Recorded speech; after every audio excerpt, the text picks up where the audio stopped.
Assalamualaikum warahmatullahi wabarakatuh. Halo, perkenalkan namaku Reva Aprilia. Sekarang aku kelas 1 SMA di SMA Negeri 41 Jakarta. Kali ini aku mau membawakan karya cerpenku yang berjudul Malam yang Menakutkan.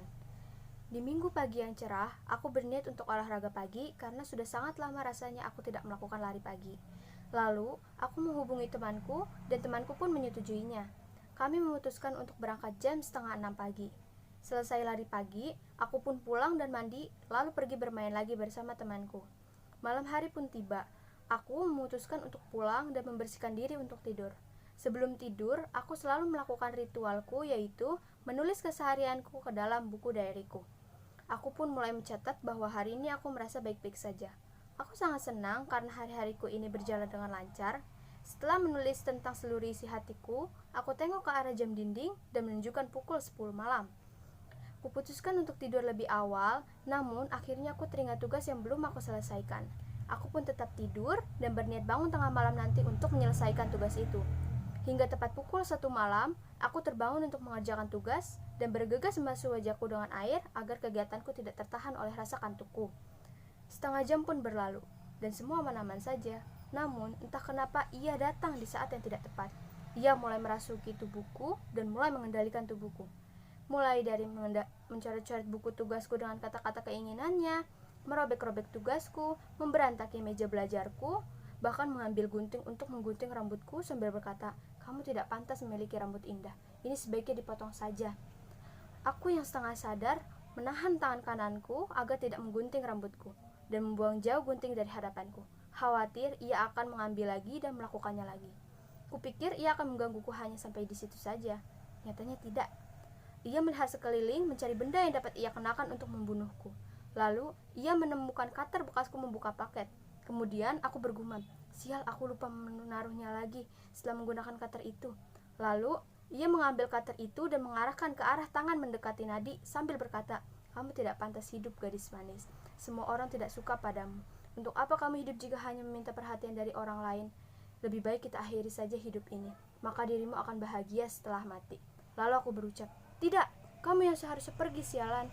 Kamu telah menggangguku dan mengganggu kehidupanku," ucapku sambil menahan tangan kananku agar cutter itu tidak menyentuh lengan kiriku. "Kenapa kamu malah menyalahkanku, sialan? Dasar gadis tidak tahu diuntung. Seharusnya kamu senang aku datang, karena kamu bisa terbebas dari kehidupan pilumu di dunia ini." Ia marah sambil berteriak. Dengan tangan yang bergetar, sekuat tenaga aku menarik cutter itu, lalu melemparnya. Aku benci ketika ia datang di malam hari, karena aku tahu keesokan harinya aku tidak bisa menjalankan aktivitasku karena rasa lelah mengalahkan alter ego itu. Alter ego sialan, tak akan kumaafkan kau kali ini, batinku. Aku mencoba merebut kembali ragaku, mengambil obat penenang di atas lemari, lalu kuminum dengan cepat. Kemudian aku tersadar. Ragaku bergetar kencang, hingga untuk berdiri pun rasanya tidak mampu. Aku pun merangkak mengambil handphone untuk menelpon kedua sahabatku, berharap ada yang datang untuk menenangkanku. Namun hasilnya nihil. Siapa pula yang akan datang jam 2 malam? Karena temanku sudah terlelap dalam mimpi, aku terpaksa sendiri di malam ini. Aku pun menangis jadi-jadinya untuk meluapkan seluruh perasaanku. Rasanya campur aduk, mulai dari sedih, benci, kesal, takut, semua menjadi satu. Aku menangis malam itu dan tidak sadarkan diri karena lelah. Keesokan harinya pun tiba. Lagi dan lagi aku mendapati diriku di atas ranjang rumah sakit. Aku duduk dan melihat sekelilingku terdapat dua sahabatku. Temanku yang melihatku tersadar langsung mengucapkan syukur. "Syukurlah kamu sudah sadar." Aku dengan heran bertanya, "Memangnya aku kenapa? Seingatku tadi malam aku hanya menangis lalu tidak tahu apa yang terjadi. Mengapa tiba-tiba aku berada di sini? Tadi kami datang ke rumahmu untuk menjemputmu agar pergi ke sekolah bersama.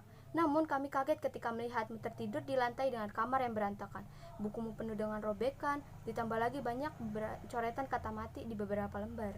Kami coba membangunkanmu, tapi kamu tidak bangun juga. Kami pegang keningmu terasa sangat panas. Kami panik sejadi-jadinya. Kami langsung melaporkan ini ke ibu kos, dan ibu kos pun kaget serta khawatir melihat keadaanmu seperti ini.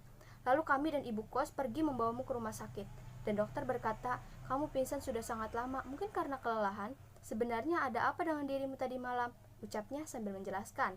Aku pun menjawab dengan sikat, ia datang lagi. Si alter ego itu, kata mereka. Aku menjawab, iya. Namun kali ini lebih parah.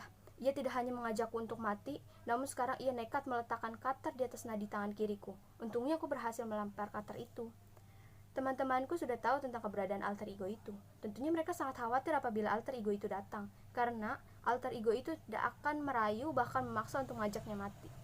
Maafkan kami tidak bisa datang malam itu. Kami benar-benar menyesal. Teman seperti apa kami yang malah tidur ketika temannya sedang bertahan untuk hidup? Kami benar-benar minta maaf, kata mereka sambil menangis. Aku pun menjawab, tak apa, ini bukan salah kalian. Tidak perlu menangis. Kalian tidak boleh menyalahkan diri kalian sendiri. Aku sekarang tidak apa-apa. Maafkan aku sudah membuat kalian khawatir.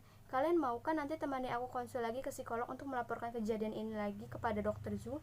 Aku juga perlu meminta maaf kepada ibuku karena sudah membuatnya khawatir. Tak apa, tentu saja kami akan mengantarkan, jawab mereka.